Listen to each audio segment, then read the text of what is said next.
Hello, everyone. How are you? Had a lot of speakers. Okay. So I am so happy to be here. I'm so happy to be here with Harold and with Tom and Chris from Minnesota.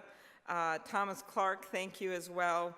And I want to start with the obvious. It hasn't been the easiest year in Washington, right? The last year, not exactly smooth sailing. But what you guys might not have picked up on is what happened to me. On the stage of the inauguration, I was displaced officially as the most famous Slovenian American in Washington, D.C. by none other than Melania Trump. That actually happened.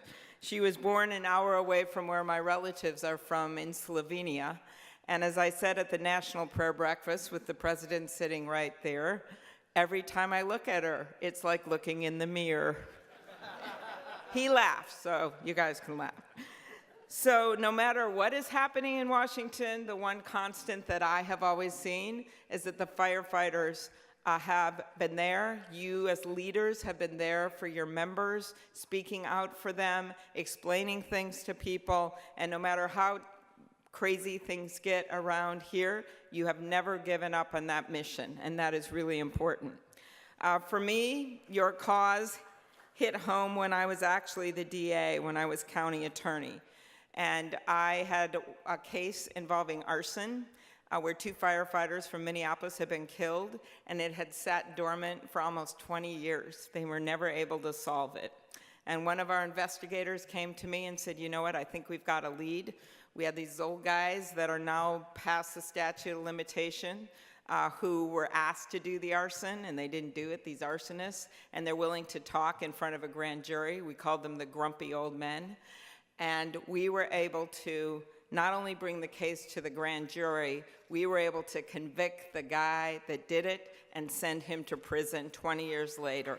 And I sat there with the widows and the family members. And that was when I thought about your jobs and how hard they are every single day. Day or night, you do your work. And no, I am not going to talk about the fact that you run into burning buildings. Except maybe when there's a baby, I'll bring that up. I was telling some of my friends out there that maybe you guys should start doing a drinking game for every time someone says that. It could be a good day for you if you did that, let me tell you that. Yeah, what do you think? That's what I would do. So, but the way I look at it simply is you have our back all the time. I live a block away from a fire station. So I know you have our back because I hear it in the middle of the night for 20 years. And I always feel good when I hear that siren and I wake up to it.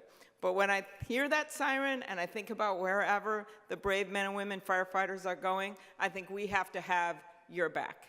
And for me, that means this cancer registry. I think it is absolutely outrageous that in the face of the facts that we have not yet acted.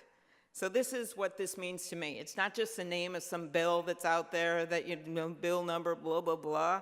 No, this is Steve Shapira, who joined the St. Paul Fire Department in 1998 because he wanted to help people. He gave 17 years to the city.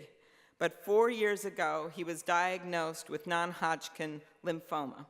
And Steve isn't alone. In Albert Lee, Minnesota, right on the Canadian border, the Iowa border, their department, 16 full-time firefighters saw 3 men develop cancer within roughly a year.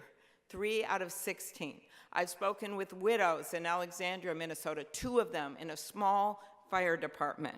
Or how about the man, the brave man with brain cancer that I met when we hosted the Super Bowl just recently in Minnesota, and that's Bill Duggan, a New York firefighter.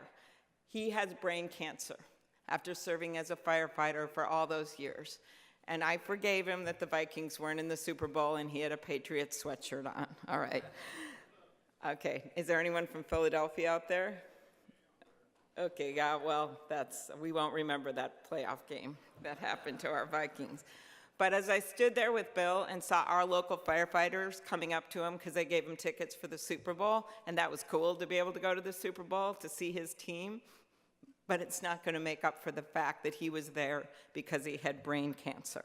We know the facts. 2013, researchers studying 30,000 firefighters in 3 U.S. cities found that the risk of lung cancer increased with every single fire that they fought.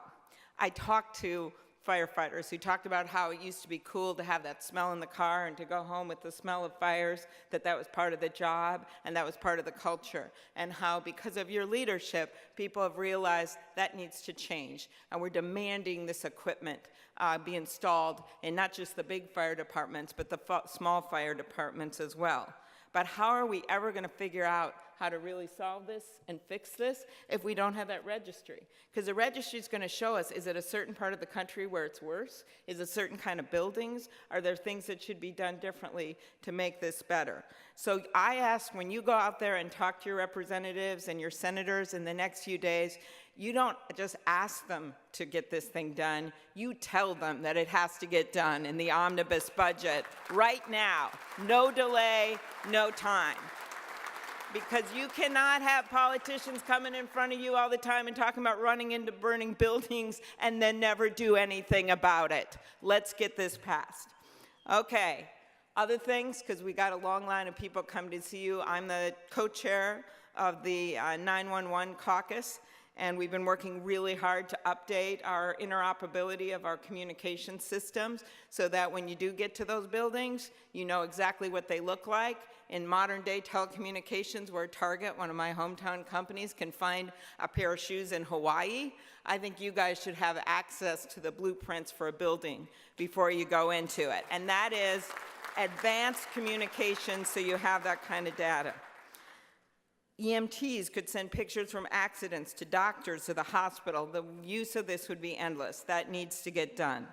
Fire and safer grants. I've been a long supporter of those. We must keep the budget strong so that we can make sure that we adequately fund those grants.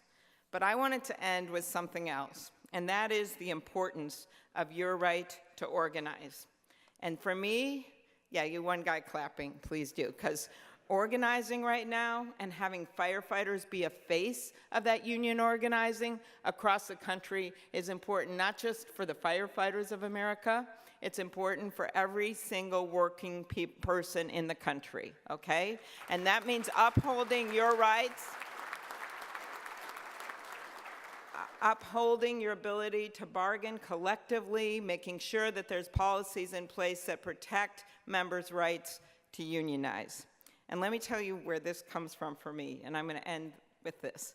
So my grandpa, as Harold mentioned, was an iron ore miner, and he wanted to be in the Navy, and he lived in northern Minnesota in this little town, had 9 brothers and sisters, and he had to quit school when he was in 6th grade because his parents were getting sick, and he went and worked as a teamster pulling a wagon.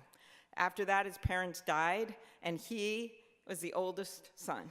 So he spent his entire life working underground in the mines, going down in this cage with his black lunchbox every single day so that he could support the brothers and sisters, so he could support my grandma, and then my dad and his brother, my Uncle Dick. So that's where I come from. And unions were everything for that job, because they used to have the caskets lining up the church at St. Anthony's Church in Ely. My dad remembers this, before they had union protections in place. My mom, she was a public school teacher, and she came from Wisconsin to Minnesota because they had better wages, because they had stronger unions. My dad was a journalist, but more than that, a sports writer, and he was a member of the newspaper union. So I stand before you today as the granddaughter of an iron ore miner and the daughter of 2 proud union members, one a teacher, one a newspaper man, and the first woman elected to the United States Senate from the state of Minnesota. And none of that would have happened without unions and the right to organize. None of it would have happened. So thank you to our firefighters. Thank you for standing up. Let's get that cancer registry done. Thanks, everybody.